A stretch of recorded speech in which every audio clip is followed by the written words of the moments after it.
मालेगावच्या उपमहापौर शान ए हिंद यांनी त्यांच्या कार्यालयात टिपू सुलतानचा फोटो काय लावला आणि या कृतीमुळे संपूर्ण राज्याचं लक्ष मालेगावकडे गेलं।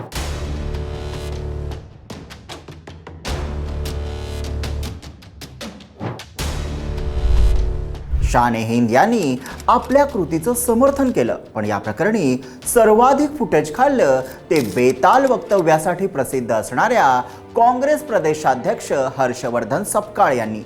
असो, पण तुम्हाला प्रश्न पडला असेल, टिपू सुलतानचा फोटो आपल्या कार्यालयात लावणाऱ्या शान ए हिंद कोण आहेत आणि हा वाद का उफाळून आला, त्याचे पडसाद राज्यभर का उमटले, हे सर्वच मुद्दे आपण जाणून घेणार आहोत। नमस्कार, मी विहंग ठाकूर। मालेगावच्या उपमहापौर शान ए हिंद यांनी पदभार स्वीकारल्यानंतर त्यांच्या कार्यालयात टिपू सुलतानचा फोटो लावला, ज्यामुळे वाद उफाळून आला। संपूर्ण राज्यभर चर्चेचा विषयही बनला। मालेगावच्या विद्यमान उपमहापौर शान ए हिंद यांनी सलग 3 वेळा नगरसेविका म्हणून कामगिरीही बजावली आहे।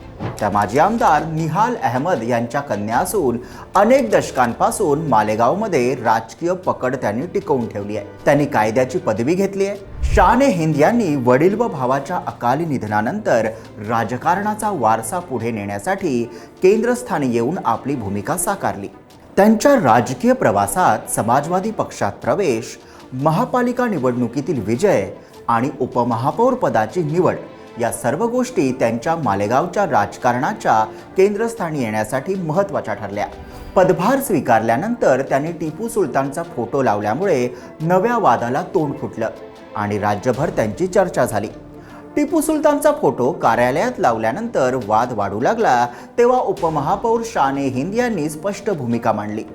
त्या म्हणतात, टिपू सुलतान हे त्यांच्या दृष्टीने शौर्य आणि स्वाभिमानाचं प्रतीक आहेत आणि ऐतिहासिक व्यक्तिमत्वांचा सन्मान करण्याचा त्यांचा हेतू होता। दरम्यान काँग्रेस प्रदेशाध्यक्ष हर्षवर्धन सपकाळ यांनी केलेल्या विधानामुळे वाद आणखी चिघळला। सपकाळ यांनी टिपू सुलतानच्या शौर्याची तुलना थेट छत्रपती शिवाजी महाराज यांच्या शौर्याशी केली। या वक्तव्यावरून राजकीय वातावरण अधिक तापलं। असो, पण महाराष्ट्रात टिपू सुलतान वादाला राजकीय एंट्री देणाऱ्या मालेगावच्या उपमहापौर शान ए हिंद यांना राजकीय वारसाही लाभलाय। त्यांचे वडील निहाल अहमद मालेगावचे 5 वेळा आमदार राहिलेत। नगराध्यक्ष आणि महापौर म्हणून त्यांनी काम पाहिलंय। निहाल अहमद हे 1986 ते 1987 साली विधानसभेचे विरोधी पक्षनेते राहिले। महाराष्ट्रातील एकसंध जनता दलाचं नेतृत्वही त्यांनी केलं।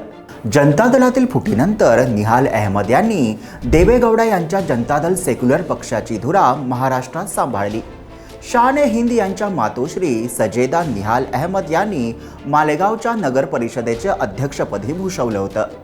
शान ए हिंद यांनी त्यांचे पती बुलंद इक्बाल यांच्याबरोबर कुटुंबाचा राजकीय वारसा चालवला, तसेच मालेगावच्या राजकारणाची सूत्र आपल्या हाती घेतली। पण 2023 मध्ये जनता दल सेक्युलर पक्षाने भाजपाशी युती केली। त्यानंतर शान ए हिंद यांनी समाजवादी पक्षात प्रवेश केला। 2024 मध्ये समाजवादी पक्षाच्या तिकिटावर विधानसभा निवडणूक त्यांनी लढवली, परंतु त्यात त्यांचा पराभव झाला। महापालिका निवडणुकीत शान ए हिंद आणि त्यांच्या पतीसह समाजवादी पक्षाचे 5 नगरसेवक निवडून आले। पण आता तुम्हाला प्रश्न पडला असेल, टिपू सुलतानला इतका विरोध का? तर कर्नाटकातील म्हैसूरचा टिपू सुलतान हा मुस्लिम शासक म्हणून ओळखला जातो, परंतु त्याच्या लष्करी मोहिमांमध्ये हिंदूंवरील क्रूरता, जबरदस्तीने धर्मांतर आणि मंदिरांना हानी पोहोचवण्याचे आरोपही झाले। टिपू हा ब्रिटिशांविरोधात लढला खरा, पण हिंदूंवर अत्याचार आणि धर्मांतरणाचा आरोप त्याच्यावर झाला। त्यामुळे हिंदुत्ववादी संघटना टिपू सुलतान याला नायक मानत नाहीत। त्यातूनच मालेगावच्या उपमहापौराच्या कार्यालयात टिपू सुलतानच्या फोटो लावण्याला विरोध झाला। थोडक्यात काय, तर मालेगावच्या राजकारणात शान ए हिंद यांची एक कृती राज्यभर चर्चेचा विषय ठरली। उपमहापौर शान ए हिंद यांच्या कार्यालयात लावलेला टिपू सुलतान यांचा फोटो राजकीय आणि सांस्कृतिक वादाचं केंद्र बनला। या प्रकरणामुळे स्थानिक पातळीवरील निर्णय राज्यस्तरीय राजकारणात कसे परिणाम घडवू शकतात हे दिसून आलं।